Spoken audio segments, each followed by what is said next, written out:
Hello. It's an immense pleasure to be back in the FIDE International Conference on Chess and Education. Today, I'm hoping to illustrate an instruction design approach to using chessboard for teaching computational thinking. Introducing a novel approach to explain the richness of chessboard, we considered reflective thinking theories to explain the cognitive, the affective, and the psychomotricity experienced by learners. We tried to report useful cues to relate to computational thinking. We further went a step to develop an active placebo with educational robotics for comparing chessboard experience. These chessboards are before the renaissance of international chess, which connect with symbolism. The Thai chess connects with perspectives of elegance and brevity, and the Indian Shatranj, where you could see the swastik as one of the symbolic representation, which is common with most of the cultures in the world. Why chessboard in contention? Chessboard is fundamental fabric to the art of chess. Chessboard translates meaning for pieces, and in relation, the sense making and the brain-based learning can be best understood from chess. So this is something we try to bring a mapping to see how thinking programs can be constructed in chess.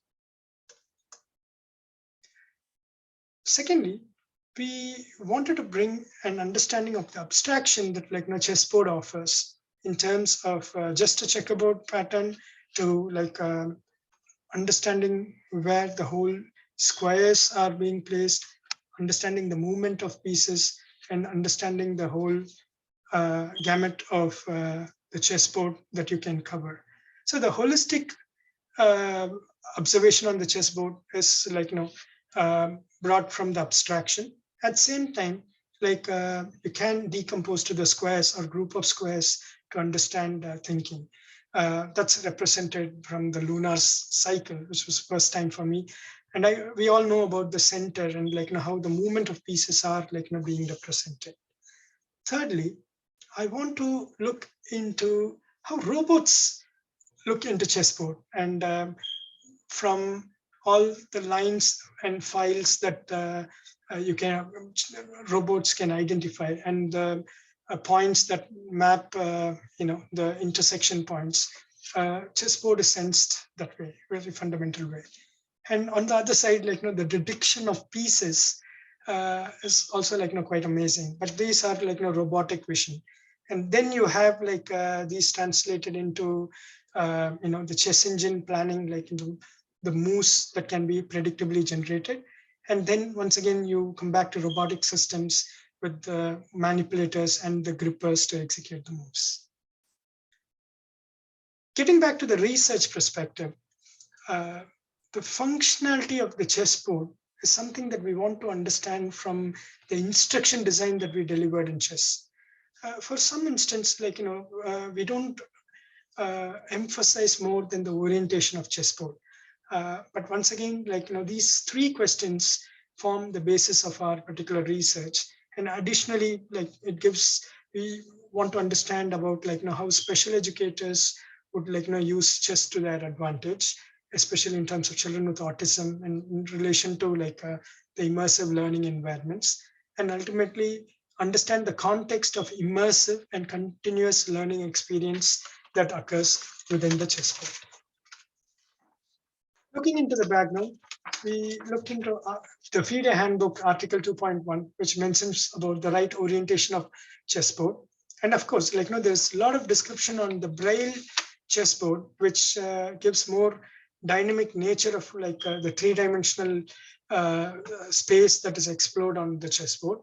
And there's also a notion of how different squares are named after the rows and columns, the rank and the ranks and the files that represent the algebraic notation, and fin position, which represents in terms of the number of squares being vacant and which piece is explicitly being occupied.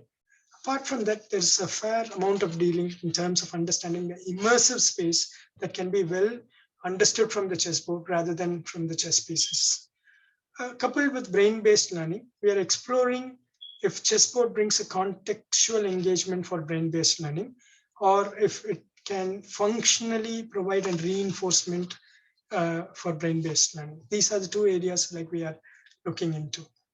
And reflecting into the immersive context, there are two loops, the inner loop with the sense, think and act loop, as well as the outer loop, which organizes the knowledge and the orientation, the concentration, and how the board space is being used. So these areas are being studied, especially in terms of understanding the visual space around the board and the abstract learning experience, what children and young people gain out of chess.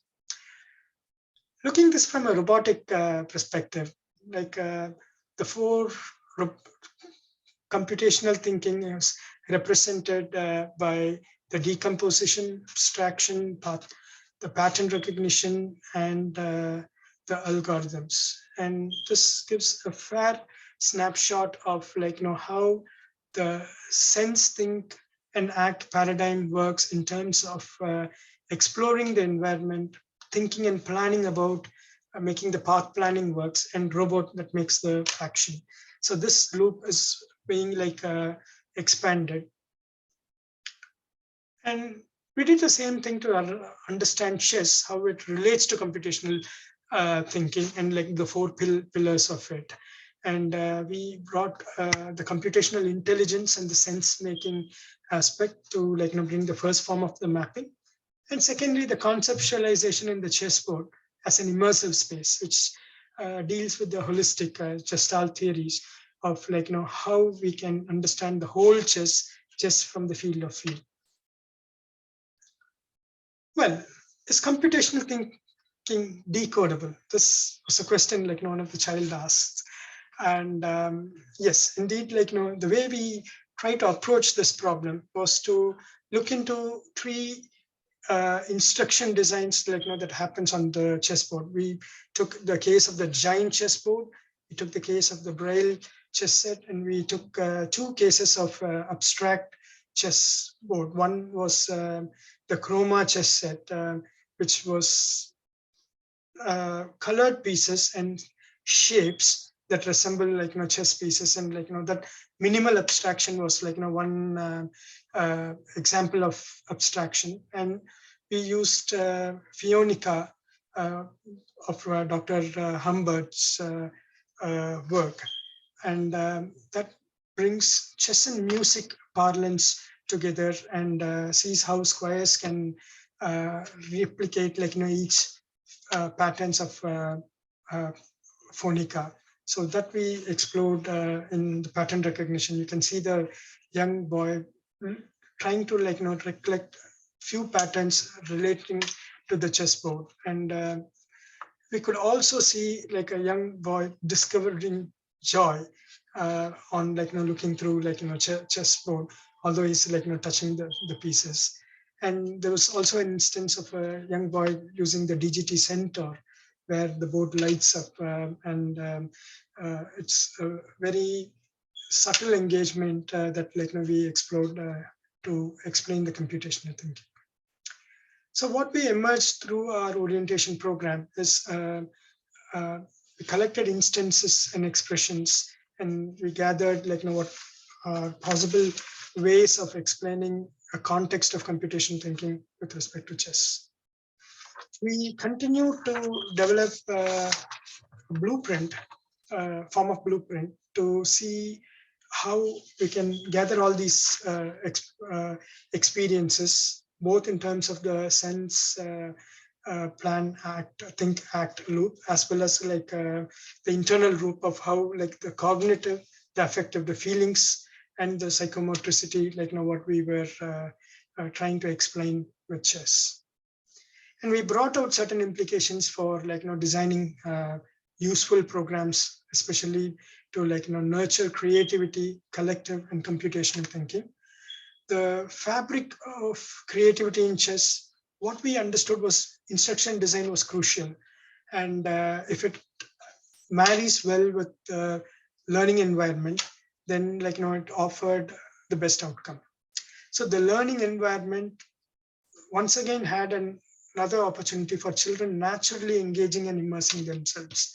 When these two steps were there, we could then start to define useful scenarios to use chess as a powerful sensory experience. And then it started to bring an effective engagement, and we could also have a psychomotricity experience of children moving pieces and trying to reflect back that particular thinking. There are also caveats in terms of we don't understand how chessboard intrinsically is used, and especially in terms of sensation and perception of its object.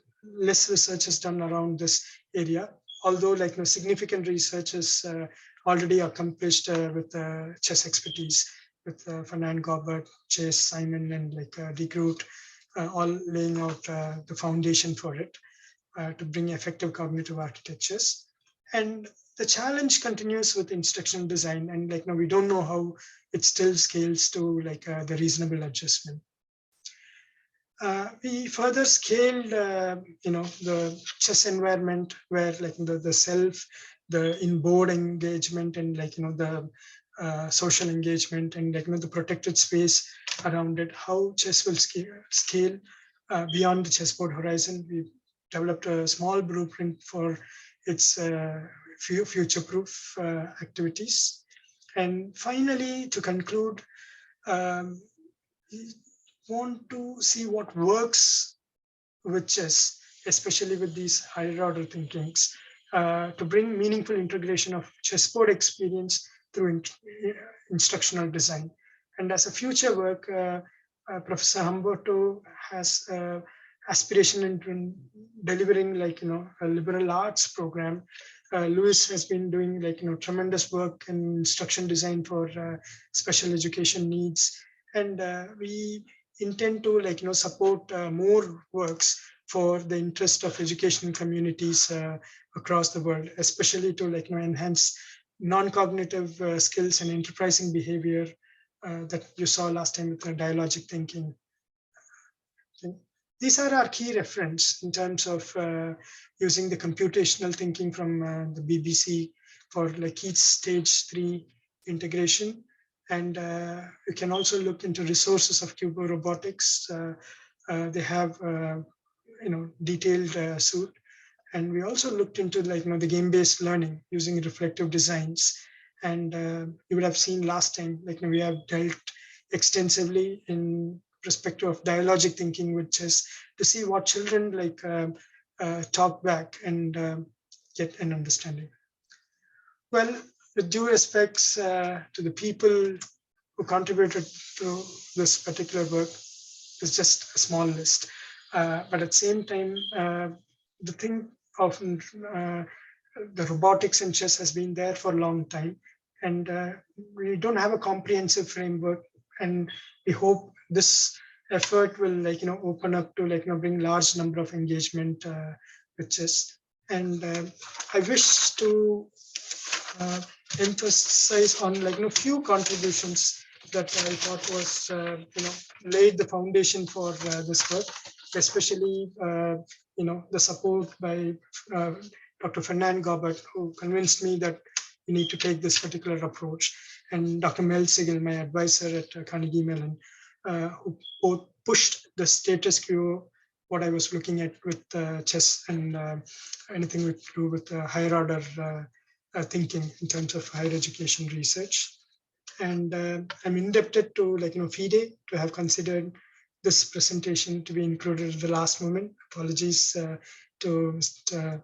Sambat Putian, and Chair of Chess and Education Commission, and the Chair of the present conference to provide me this opportunity. Thank you.